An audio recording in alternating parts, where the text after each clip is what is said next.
kapandı, hoş geldin. Bugün dağların dumanı aralandı, hoş geldin. Ah, ışıklar içinde kaldım, yandım efendim. Ah, ışıklar içinde kaldım, yandım efendim.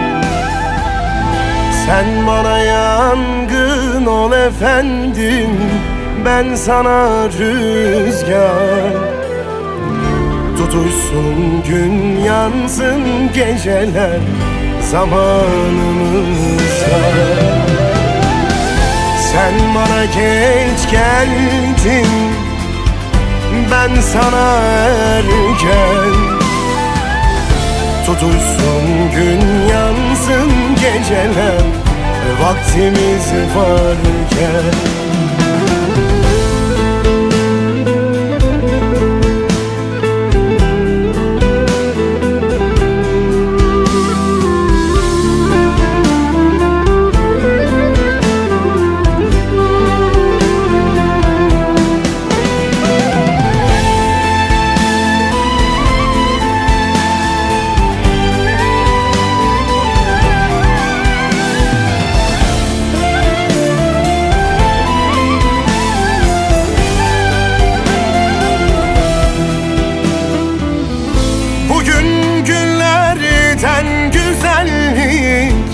Sefa geldin, hoş geldin.